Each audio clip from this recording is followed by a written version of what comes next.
Acabou de sair o segundo episódio de Jujutsu Kaisen. Já vimos que o erro do módulo 3 foi apenas uma pequena falha de tradução dos primeiros rumores e scans que surgiram. Eu suspeitava que era assim porque em todas as páginas de mangá que eu conferi aparecia apenas como módulo sem o 3. Mas, desculpa, eu não estava disposto a perder a oportunidade de fazer a piada do Icus. O módulo 2, cara. Mas se existe um módulo 3, isso implica a existência do módulo 2. E se for assim, onde está? Vou fazer uma teoria em formato vertical? Enfim, vamos para o capítulo 2. Vamos ver o que esse gato gonorreico, filho da mãe, está aprontando dessa vez. O capítulo começa mostrando um casal que aparentemente fará o primeiro contato com os alienígenas. Duas coisas. Primeiro, os humanos realmente consideram a existência do símbolo vida espacial. Porque, convenhamos, aeroportos já são uma festa de bactérias com tudo circulando por lá. Imagine se trouxermos vírus espaciais desconhecidos. Eles poderiam trazer Covid-20, 21 e até o 47. O símbolo espacial existe, fica ligado?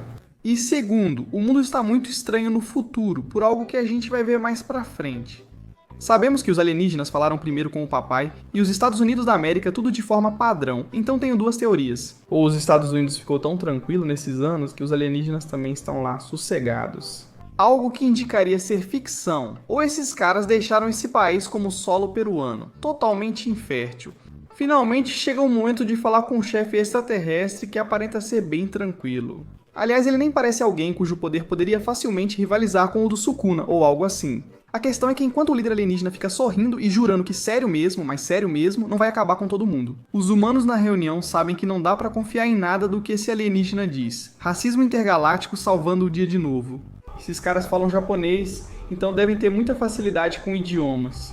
Será que existe um lore em que eles fundaram o Japão há milênios, ou são alienígenas falsos, tipo Inazuma Eleven, sei lá. Como o Gege já disse que os feiticeiros são quase exclusivos desse país, isso não seria estranho. Olha, mano, a gente...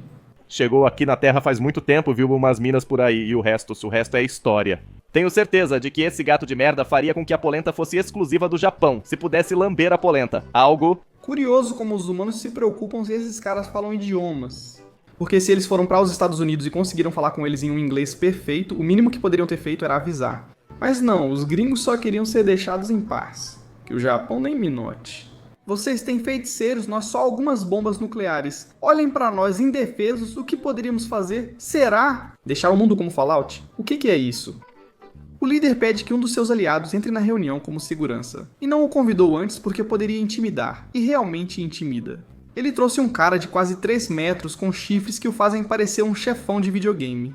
No fim, os marcianos só pedem que escondam a identidade alienígena de um deles e o forcem a isso. Em um grupo de feiticeiros, literalmente pediram para forçarem um trio shonen de qualquer jeito. Então eles não têm ideia melhor do que enviá-lo para os irmãos Okatsu, ou seja, Suguri e Yuka, e eu quero parar um segundo. O que aconteceu com a feitiçaria nesses 70 anos? Já não existem mais feiticeiros como Goyo ou Yuji. Você está dizendo que só esses dois garotos em todo o Japão têm poder para levar um colega alienígena na missão? Acho que ainda vai demorar para surgir outro Goyo. Será que teremos que esperar pelo bebê? E olha que o fato do Japão ficar sem feiticeiros Golds não foi o pior. Depois de devorar satanicamente seu berço e salvar o mundo, o Japão ficou lá se achando o máximo. Como sempre, como na vida real, mas agora com motivos. Por isso resolveu ser mais sábio, ultranacionalista e se isolar dos outros, bem Ed.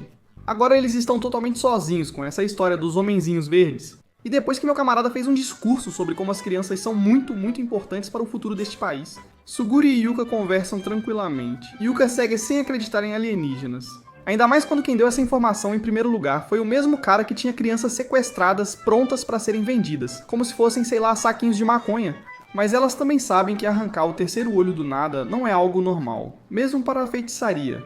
Eles decidem voltar e visitar o sequestrador, o qual faz um metacomentário sobre como a inteligência artificial tornou fácil hackear o Estado e roubar dados dos Simurianos. Ou seja, os alienígenas simurianos, como Simur Skinner. Mesmo assim, Yuka fica insistindo que os alienígenas não são reais e o sequestrador olha pra ela tipo: "Moça, você consegue liberar a energia das suas garras? Seu irmão tem espada de fogo? O vovô invocava o espírito da ex-namorada morta. E você ainda nega extraterrestres?" Detesto quando os personagens ficam tão chatos na ficção. Outro dado preocupante, na nave atual há cerca de 50 mil Simur Skinners. O lado bom é que, apesar dos recursos, logo vão precisar de apoio humano, tornando a nave visível por um tempo. E assim esses dois poderiam ir e fazer seja lá o que querem fazer. Enquanto caminham até a nave, os dois falam do anel e Tsurugi se recusa a devolvê-lo, lembrando da vovó Ai, tão fofa. Lembro de quando eu ia dormir e ela contava como matou o pai e os irmãos, destruindo o clã que a torturou e rejeitou. Meu camarada nos últimos capítulos, entrando em pura esquizofrenia, matando todo mundo só pra darem o anel oficialmente pra irmã dele. No final eles chegam à nave, mas só de olhar para ela. Eles sabem que no nível em questão, se entrarem ali, terão o mesmo destino de um cui em um restaurante. Ou seja, bem mortos, e com um toque de limão. Pelo menos isso confirmou que alienígenas existem na Terra. Embora de qualquer forma, Tsurugi sabe que de acordo com aquele tratado de merda, aquele que os japoneses criaram quando achavam que eram donos do mundo, são eles os feiticeiros que devem lidar com ameaças como essas. Meus caras indo lutar contra 50 mil bombas de hidrogênio, como sabem que nada podem fazer, fazem uma promessa a si mesmos. Yuka quer se tornar alguém tão forte quanto seu avô, Yuta, enquanto Tsurugi quer ser tão forte quanto sua avó, Maki. Ansioso para verem o neto de Yuji ali. Engraçado ele ficar com a garota que só apareceu no início de Shibuya e virou basicamente outro Sukuna. Conhecendo o Jade, ele provavelmente diria que Yuji morreu por não poder pagar o arroz, enquanto Yuta e Maki seguem repovoando o clã. Se duvidam, vejam que o protagonista ainda não tem nada. E aquele que foi rebaixado do seu posto teve esposa, família e agora netos. Esses são os verdadeiros protagonistas? É como se Gege tivesse se arrependido de ter feito Yuji o protagonista e tivesse preferido Yuta. E bem, dentro da nave Maru aparece, mas embora a gente ache que ele falaria com Tsurugi e Yuka. Porque esse cara literalmente desapareceu da cena sem deixar rastros, ele acaba conversando com seu irmão gêmeo, que de fato o trata com bastante indiferença. Questiona os resultados da missão de Maru, pois ele relata ter visto tanto pessoas boas quanto más. Esses caras realmente buscam uma coexistência frutífera entre as espécies. Mas Korozu, irmão de Maru, sabe que coexistir é só uma das opções, pois a outra... Vocês já sabem, partir para o confronto direto.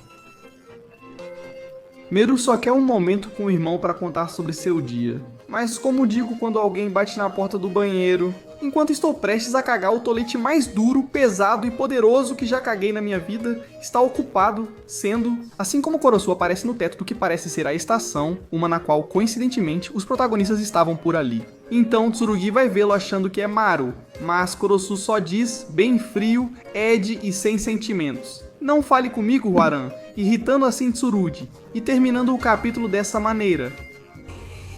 Bom, o que dizer, pessoal? Foi um capítulo bem legal.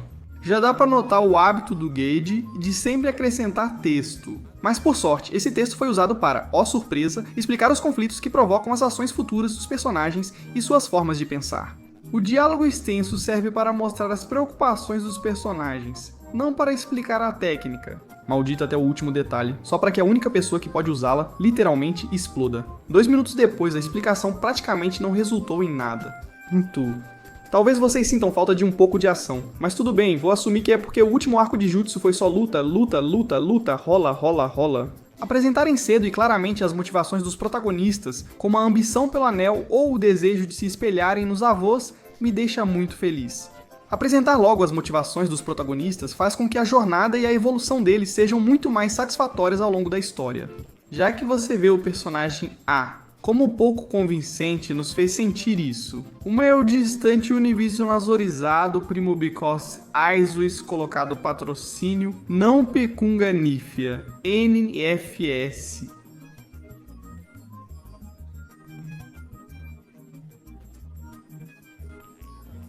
Uma boa. Vocês não imaginam como quero saber o que aconteceu com o Potential Megumin nesses anos. Só para hate, tipo, não sei, que Megumin tentou domar sua sombra de touro e perdeu ou algo assim. Bem idiota e cafona. Agora é quando, depois de tudo que viveu com Gojo e seu berço, Megumin tenha devorado Mahoraga e agora anda por aí usando ele como capa. Assim como o Track, bem essencial com Battle Beast e bem cômico. Pra que vou te enganar, Deus? Às vezes gosto, às vezes não, de como um meme muda totalmente minha visão de uma imagem ou vídeo. Até mais, pessoal. Lembrem-se, Megumin, não importa quantas vezes digam que você tem potencial se algo não foi ensinado. Se você não faz algo para demonstrar esse potencial, sempre será rotulado como um Megumin, um homem potencial. Insultos que vão pesar mais no futuro. Seu pai achava que Megumin seria o mais forte dos três?